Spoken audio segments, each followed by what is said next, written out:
जब एक शख्स आया रसूल के पास, कील, अब इस रिवायत पे बड़ी तवज्जो कीजिएगा, मामला है जनाब सैयदा का, कोई छोटी बात नहीं है, कोई मामूली बात नहीं है, कोई आम सी बात नहीं है, बात हो रही है सैयदा की।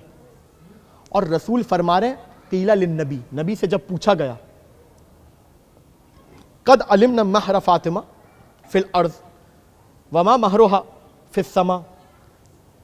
ए रसूल ये बताइए कि ज़मीन पर जो सैयदा का महर है वो तो हमें मालूम है, जो रिवायात में भी आया 500 दिरहम, सबसे सही तरीन रिवायत अल्लामा मजलिसी के मुताबिक 500 दिरहम की है, ठीक है।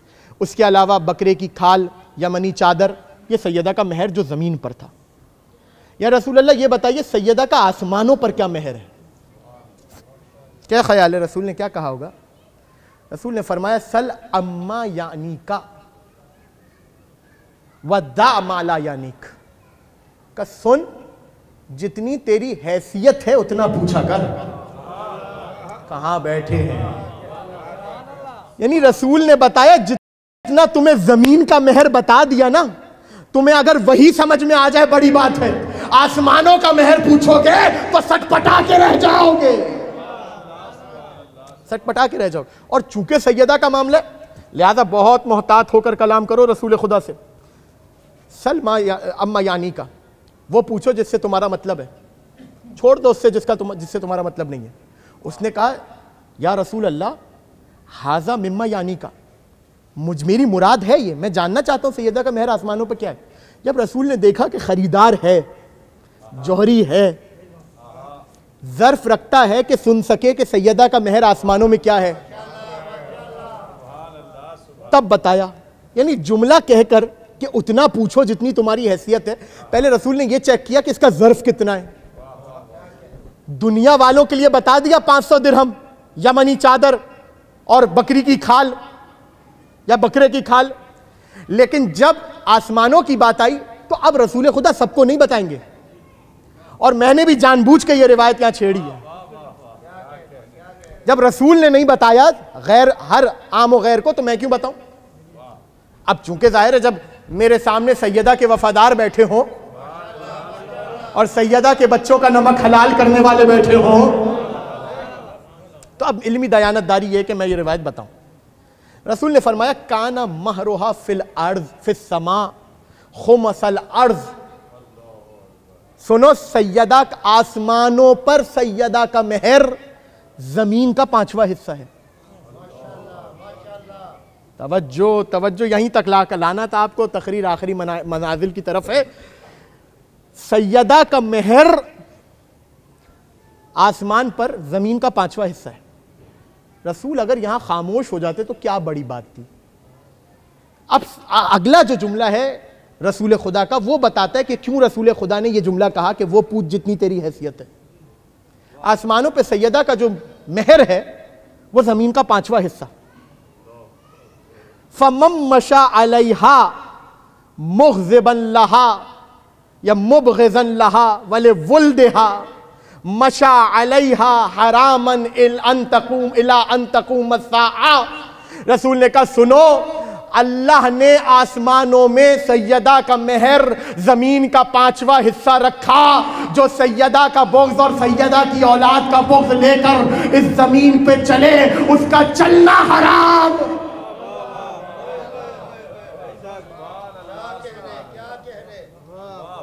अभी देख लूं ताकि आगे का जुमला भी आपके हवाले कर सकते, रसूल का नहीं अपना। हदीस तो खत्म हो गई।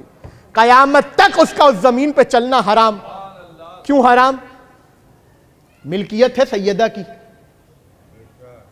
सैयदा का बुग़्ज़ लेकिन चल रहे हैं सीना चौड़ा करके, कर्रो फर के साथ जमीन पर। खुदा कह रहे चलना हराम, रसूल फरमा रहे चलना हराम। अच्छा, चलने वाली बात तो छोड़ दीजिए, इसी जमीन पर चलना क्यों हराम है? मुबग़िज़े सैयदा का और मुबग़िज़े औलाद सैयदा का इस जमीन पर चलना क्यों हराम है? क्योंकि मिल्कियत है सैयदा की। यानी जो चीज सैयदा की मिल्कियत होगी उसमें इस्तेमाल करना, तसर्रुफ करना उस शख्स के लिए जो सैयदा का दुश्मन है, हराम है। तो ऐसे तो पानी भी सैयदा का महर है। तो जितनी कश्तियां सैयदा के बुग़्ज़ में चल रही हैं, हराम। और आगे बढ़ाना, अभी यहां तक तो अभी बात हुई नहीं है, अभी तो बात का आगाज हुआ है। बस ये आखिरी मंजिल है, इतना मैं आपको तसल्ली दिला सकता हूं।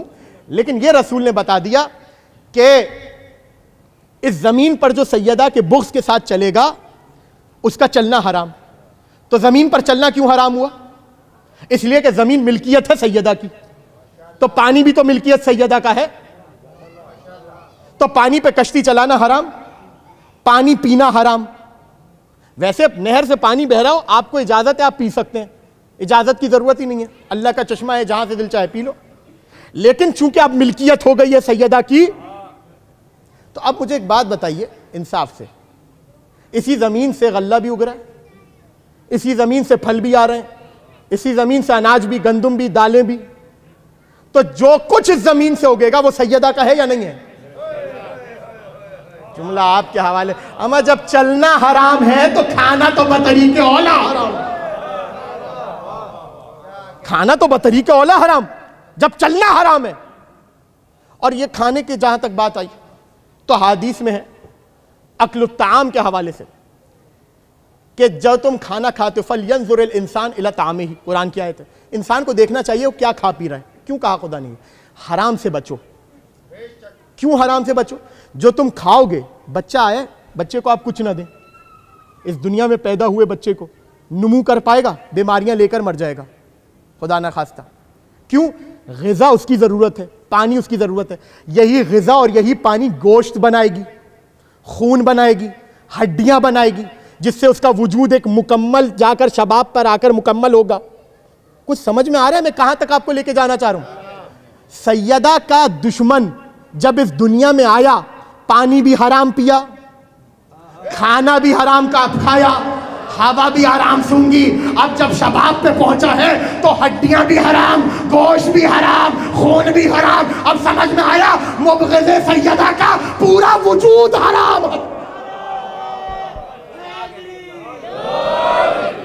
मुबग़िज़े सैयदा का, या यूं जुमला बदल के आपकी दाद आपने दे दी, लेकिन जुमला समाज फरमा लीजिएगा, याद रखिएगा सैयदा की दुश्मनी अच्छे खासे इंसान को हराम खोर बना देती, हराम खोर।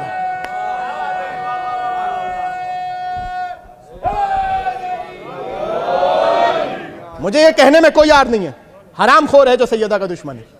चलिए ये तो हो गया खाने पीने का मामला, बस तेजी से आगे बढ़ रहा हूं। ये तो हो गया खाने पीने का मामला। अब उठाइए फ़िक़्ह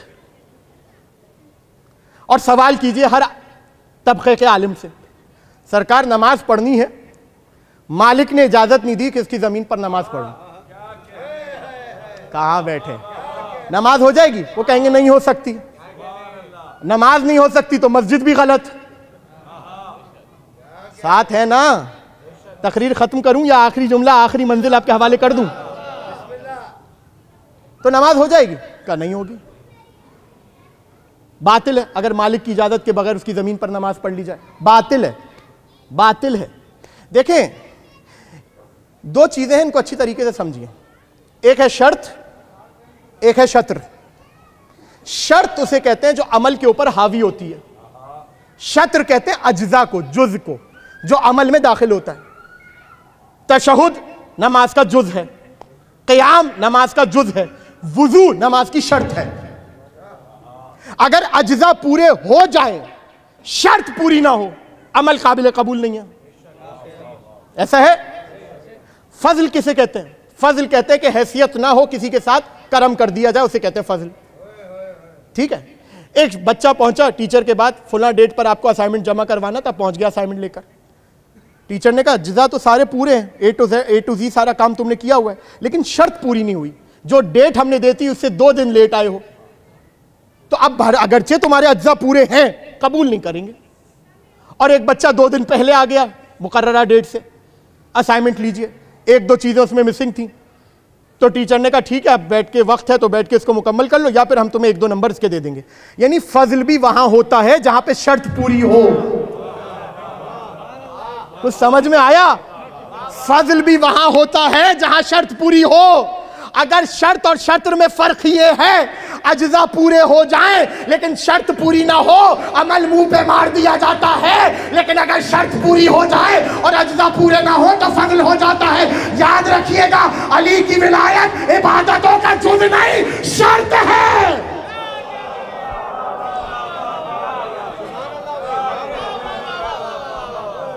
तो अगर अली की विलायत ना हो और कोई नमाज पढ़े, हमारे अकीदे के मुताबिक बातिल है, लेकिन उसकी फिक्र के मुताबिक तो जायज है। भाई हमारे अकीदे के, वो जिस फिक्र में भी पढ़ रहा है, जिस शरीयत को भी फॉलो कर रहा है, उसके मुताबिक क्या हो जाएगी? ठीक है ना? अपने मुताबिक वुजू भी कर रहा है, अपने मुताबिक नमाज। बहुत अजीब जुमला आपके हवाले कर रहा हूं, बस आखिरी जुमला है तकरीर का, खत्म हो गई है तकरीर। वो अपने मुताबिक कर रहा है जो कर रहा है, अपनी फिक्र और अपनी शरीयत के मुताबिक। हमारे अकीदे के मुताबिक नमाज बेकार, क्योंकि नमाज के लिए वुजू शर्त है। जैसे नमाज के लिए वुजू शर्त है, दीन के लिए अली की विलायत शर्त है।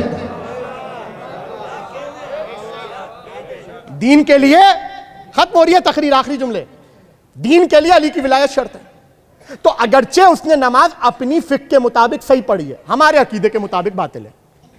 अब आइए इस मरहले पर, जमीन है सैयदा की मिल्कियत, सैयदा का बुग़्ज़ रखकर अगर कोई नमाज पढ़ रहा है तो ना सिर्फ ये कि हमारे अकीदे में बातिल है, उसकी फिक्र में भी बातिल है। हैदर